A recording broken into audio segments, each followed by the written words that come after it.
Modern dating is an absolute nightmare. Between dating apps, ghosting, trying to think of the perfect opening message, and overanalyzing every single emoji, finding a partner today feels like a highly stressful full-time job. It's easy to feel frustrated and think, I wish things were simpler. I wish I lived back in the good old days when romance was natural. Well, be careful what you wish for. Let's teleport you back 50,000 years to the Pleistocene epoch. Things are definitely simpler. There are no smartphones, no awkward dinner dates, and no ghosting. But finding a partner in the Stone Age wasn't about romance, poetry, or finding your soulmate. It was a terrifying, highly competitive survival mission. If you think getting left on red hurts your ego, wait until you see what getting rejected looked like for an ancient human. The first major problem with ancient dating was your options. Today, if you live in a city, there are hundreds of thousands of single people within a 5-mile radius. But 50,000 years ago, humanity was sparse. You lived in a nomadic tribe of about 40 people. Let's do the math on your ancient dating pool. Out of those 40 people, half are off limits because they are literally your immediate family. Out of the remaining 20, 15 of them are either too old or too young. That leaves you with exactly 1, maybe 2 eligible singles in your entire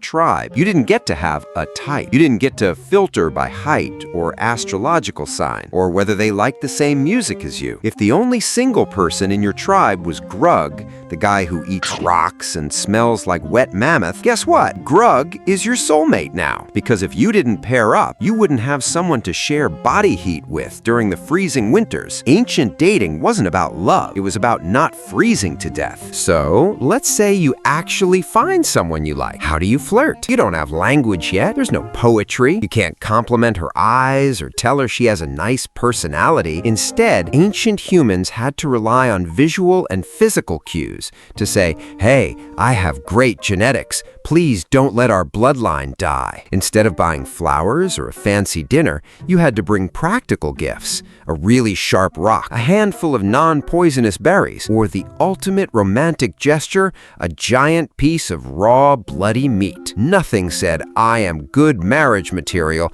like dragging the corpse of a wild boar to a girl's cave. But it wasn't just about food. Evolutionary biologists believe that early humans relied heavily on scent. Before deodorant and daily showers, your natural body odor was your Tinder profile.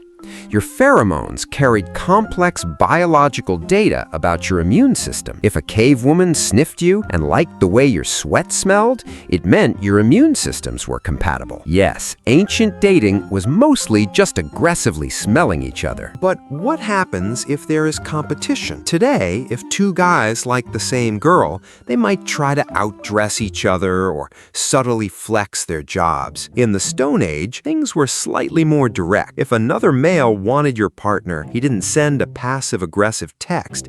He just challenged you to a physical fight. And remember, there are no police. The winner got the girl, and the loser got a massive head injury and a lonely winter. To survive this, early humans actually had to develop complex social intelligence. If you weren't the strongest guy in the tribe, you had to be the smartest. You had to form alliances. You would literally bribe the girl's father or brothers with food, so they would protect you from the giant, aggressive caveman who wanted your partner. This was the birth of the meet the parents phase.